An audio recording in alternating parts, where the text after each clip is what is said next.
Good morning to Keep the Faith with Pastor Frank. Pray you had a good day yesterday and are looking forward to a great day today. I hope you got your coffee close to you. I've got mine. Uh, Good morning, Brother Lee. It's good to see you. Pray here everything's going well with you and your wife, brother. Well, good morning, Gigi. It's good to see you. Pray you're doing good. Uh, Hope you've been in touch with mom and dad. Let me know how they're doing.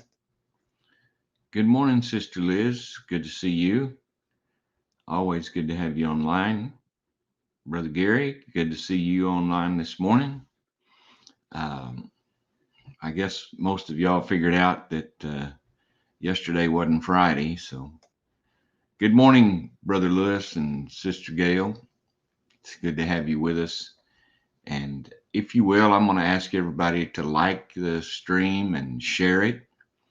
It helps get it out to more people. This morning, we're going to just talk about it's going to be real simple, just talk about Jesus growing up. And uh, so, one of the things that I think that we don't think about a lot, we see the parts of the Christmas story, and but we don't think about that Jesus grew up as a just grew up as a real child. He had a real childhood, and so I'm going to read in Luke chapter 2, and we're just going to continue on this little um, in this chapter here for a little bit. So I'm going to read a lot of verses this morning, but I'm not going to say a whole lot probably. But most of you know me better than that. Uh, Verse 39. When Jesus' parents had fulfilled all the requirements of the law of the Lord, they returned home to Nazareth in Galilee. There the child grew up healthy and strong, and he was filled with wisdom, and God's favor was on him. Every year, Jesus' parents went to Jerusalem for the Passover festival.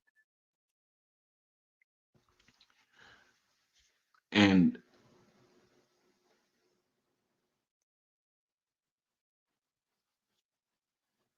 when Jesus was 12 years old, they attended the festival as usual. After the celebration was over, they started home to Nazareth, but Jesus stayed behind in Jerusalem. His parents didn't miss him at first because they assumed he was among the other travelers. But when he didn't show up that evening, they started looking for him among their relatives and friends. When they couldn't find him, they went back to Jerusalem to search for him there. 3 days later, they finally discovered him in the temple, sitting among their religious teachers, listening to them and asking questions. All who heard him were amazed at his understanding and his answers. His parents didn't know what to think. Son, his mother said to them, why have you done this to us? Your father and I have been frantic searching for you everywhere. But why did you need to search? He asked. Didn't you know that I must be in my father's house? But they didn't understand what he meant. Then he returned to Nazareth with them and was obedient to them, and his mother stored all these things in her heart. Jesus grew in wisdom and stature and favor with God and all the people. So this this this piece of the story now, just prior to this, of course, uh, uh, Jesus has been taken to be circumcised as is under the law. The priest is had recognizes him as the Messiah. Um, a prophetess there recognizes him as the Messiah, starts telling everybody about him. And then they go back to Nazareth. So uh, Jesus grew up healthy and strong, and he was filled with wisdom beyond his years, and um, of course, God's favor was on him. So every year when they went to Jerusalem for the Passover festival, um, at that time of year there was a lot of travelers, not just one or two, but it's um, kind of like going somewhere for Thanksgiving or Christmas or uh, any other holiday here. You get on the road and uh, man, everybody's trying to get to their family's house, and everybody's trying to get to. So at that time, traffic consisted of either riding on a donkey or a horse or walking, and um, so they made the trip to Jerusalem. And Mark, they're still in Nazareth, and but uh, so uh, when it's time to go home, Jesus um, stayed, and I think we miss the significance of what Jesus was doing. Now, I can understand the parents being frantic, and uh, uh, I can even understand them getting caught up and starting out on the journey without recognizing Jesus wasn't with them. You get to fellowshipping with people and get to talking about things, and kids get to playing, and if you're not careful, you'll just assume your children are there, and so that's what happened to him. So, but uh, the thing is they started looking for him, and if you've ever had a child um, missing, then you know that every minute that you don't see him or her, the more frantic you become in your search. You begin to search, you begin to widen the search, you begin to do everything you can to find your child. Um, they found him in the temple, and he said something. Uh, said, "Didn't you know I must be in my father's house?" And I think the King James said, "Didn't you know I must be about the Father's business?" I like this.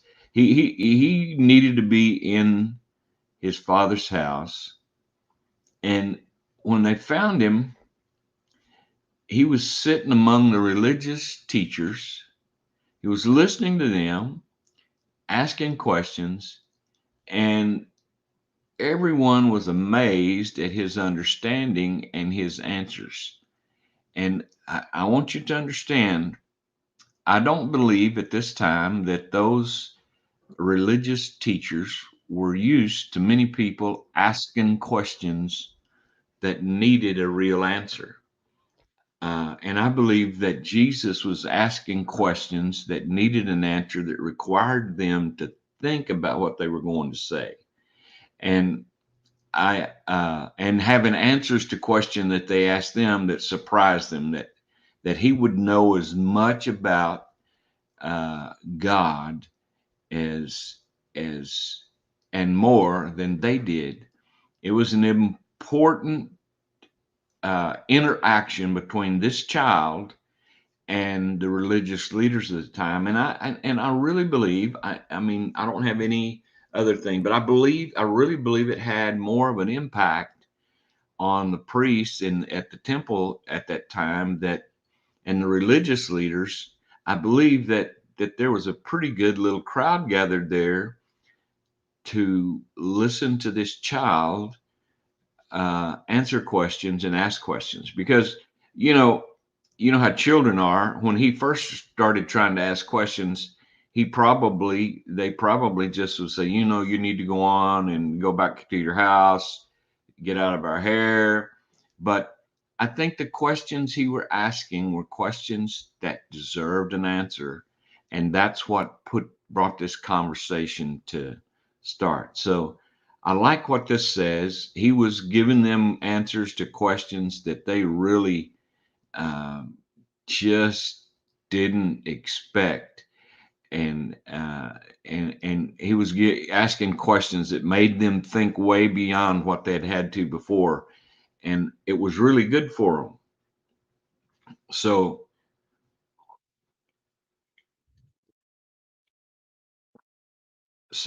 Jesus was, like he said, he was doing in his Father's house. Good morning, Sister Lorraine. Good to see you. Good morning, Brother James. Good to see you.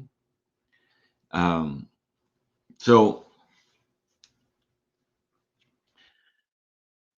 uh, Jesus said, "Didn't you know I need to be in my Father's house?" But they didn't understand what he meant. Now, it was time for Jesus to, uh, it was time they had, that Jesus had to begin to interact with the religious leaders at the time. Uh,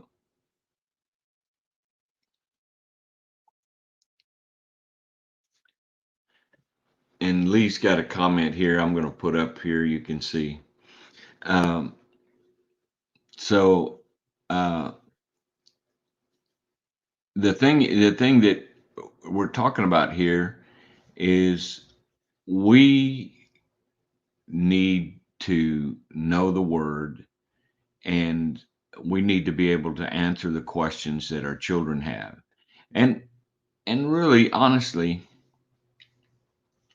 when the priests and religious leaders couldn't answer the questions, uh, and Jesus was providing some answers to questions, it was a, this wasn't a confrontational thing at all. It was an informational exchange, and they were just shocked that a person this young, and I've actually met other young people that had a really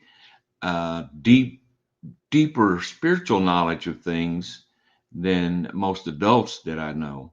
But uh, so then this says something that's really cool. He says, "Then he returned to Nazareth with them and was obedient to them. And his mother stored all these things in her heart." And um, several times you'll hear this, that, and his mother stored all of these things in her heart, or she pondered all of these things in her heart. And so I'm thinking, I don't have any proof for it, but I'm thinking Luke got to talk to her, and that's where he got a lot of the information he shares with us, especially about the his birth and the days shortly after that, the things that happened here. I'm kind of thinking that's where he got the information, and maybe a lot of other information too. So the key here is to understand that Jesus grew in wisdom, in stature, and in favor with God and man. Jesus, even as a child, kept out of sin. Jesus, as a young man, kept out of sin. Jesus, as a teenager, kept out of sin. Jesus, as all through his life, he was, even though he was obedient to Mary and Joseph, he was growing closer to God. So I want you to understand this morning that as Jesus grew up, he became more aware of who he was, and he became more aware of what he needed to do. And I want you to understand that's the same thing that happens with us. As we grow up, we become more aware of who we are. And if we'll listen, we become more aware of what we need to do. So this morning, in this Christmas season, I'm going to call it Christmas season already. I mean, I'm excited about getting to celebrate the birth of Jesus. So get everybody excited. Let people know Jesus loves them, And this time of year, you have every opportunity to just let people know that Jesus loves them. So this morning, I'm going to tell you this time, keep the faith, and I'll see you, Lord willing, Monday morning, 6:30 a.m. God bless.